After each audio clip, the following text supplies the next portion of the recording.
सावन का महीना भगवान शिव का सबसे प्रिय समय कहा जाता है कि इस पूरे महीने में शिव जी की पूजा करने से विशेष आध्यात्मिक फल मिलता है। लेकिन क्या आपने कभी सोचा है कि शिवलिंग पर क्या चढ़ाना चाहिए और क्या नहीं? कई लोग अनजाने में ऐसी चीजें भी अर्पित कर देते हैं जिन्हें शास्त्रों और परंपराओं में उचित नहीं माना गया है। तो आइए जानते हैं कि सावन में शिवलिंग पूजा के सही नियम, शुभ सामग्री और वे बातें जिनका ध्यान रखना चाहिए। सावन का महत्व। हिंदू परंपरा में सावन का महीना भगवान शिव को समर्पित माना जाता है। मान्यता है कि समुद्र मंथन के समय जब विष मिला था तब भगवान शिव ने संसार की रक्षा के लिए उसे अपने कंठ में धारण कर लिया। तभी से उनका नाम नीलकंठ पड़ा।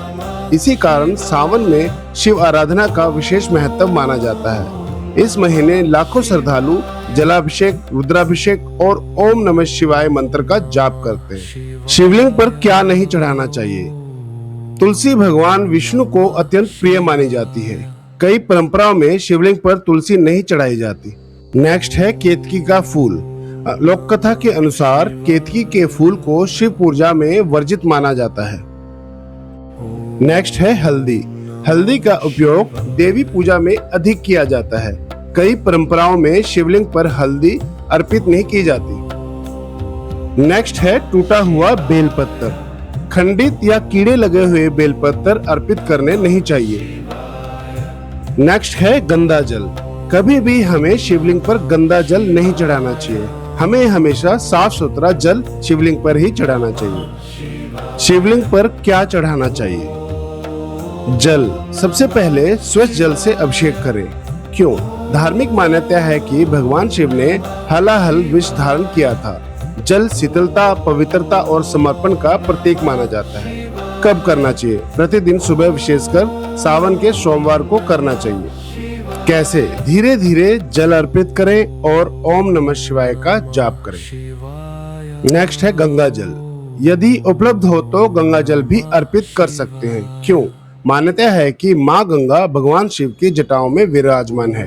महत्व क्या है? गंगा जल पवित्रता और आध्यात्मिक शुद्धि का प्रतीक माना जाता है। नेक्स्ट है दूध। क्यों चढ़ाना चाहिए? दूध को सात्विकता, शुद्धता और श्रद्धा का प्रतीक माना जाता है।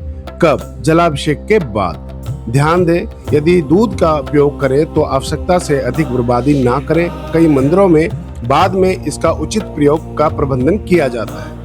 नेक्स्ट है बेलपत्र। बेलपत्र भगवान शिव को अत्यंत प्रिय माना जाता है। क्यों?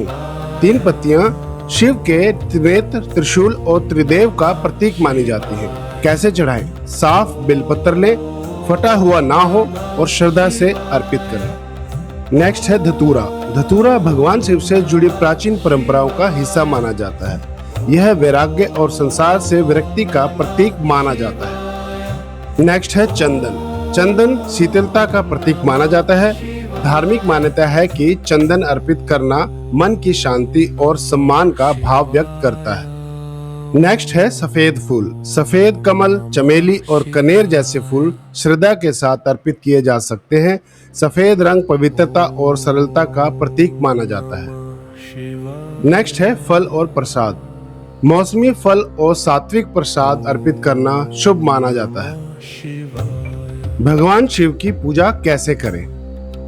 अब सबसे पहले महत्वपूर्ण प्रश्न आता है कि भगवान शिव की पूजा सही तरीके से कैसे करें। धार्मिक परंपराओं के अनुसार पूजा का उद्देश्य केवल सामग्री चढ़ाना नहीं होता, बल्कि मन, वचन और कर्म से भगवान शिव का समर्पण करना होता है। सुबह जल्दी उठकर स्नान करें। ब्रह्म मुहूर्त या सूर्योदय के बाद स्नान करके साफ और स्वच्छ वस्त्र पहने। यदि संभव हो तो सफेद या हल्के रंग के वस्त्र धारण करें, क्योंकि इन्हें सात्विकता का प्रतीक माना जाता है। पूजा स्थान की सफाई करें। मंदिर या घर के पूजा स्थल को साफ करें। यदि घर में शिवलिंग स्थापित है तो उसके आसपास की स्वच्छता रखें।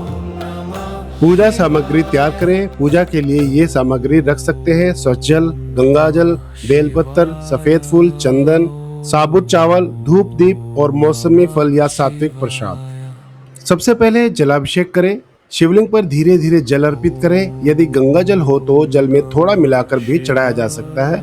जल चढ़ाते समय श्रद्धा के साथ ओम नमः शिवाय मंत्र का जाप करें। दूध या पंचामृत से अभिषेक जरूर करें। कई परंपराओं में जल के बाद दूध या पंचामृत से अभिषेक किया जाता है।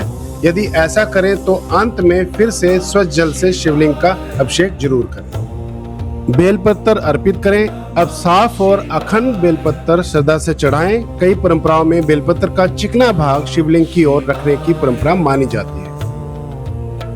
चंदन, फूल और धूप दीप अर्पित करें। इसके बाद चंदन लगाएं, सफेद फूल अर्पित करें और धूप तथा दीप जलाकर भगवान शिव की आरती करें। मंत्र का जाप करें। यदि समय कम हो तो कम से कम 11 बार या 108 बार ओम नमः शिवाय मंत्र का जाप करें।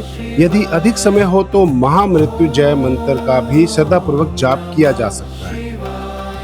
प्रार्थना करें। अब हाथ जोड़कर भगवान शिव से प्रार्थना करें कि हे भोलेनाथ, मुझे सद्बुद्धि, धैर्य, सत्य का मार्ग और सभी प्राणियों के प्रति करुणा प्रदान करें। मेरे परिवार पर अपनी कृपा बनाए रखें और मुझे अच्छे कर्म करने की शक्ति दें।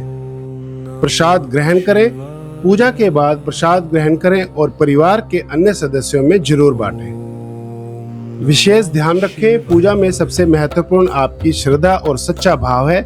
यदि सभी सामग्री उपलब्ध ना हो तो केवल स्वच्छ जल और सच्चे मन से की गई पूजा भी पूर्ण श्रद्धा का प्रतीक मानी जाती है। शिव पूजा में दिखावे से अधिक विनम्रता, सरलता और भक्ति को महत्व दिया जाता है। हर हर महादेव। अगर आपको ये जानकारी उपयोगी लगी हो तो वीडियो को लाइक करें, अपने परिवार और मित्रों के साथ साझा करें और सनातन गलियारा को सब्सक्राइब करना मत भूलें। हर हर महादेव।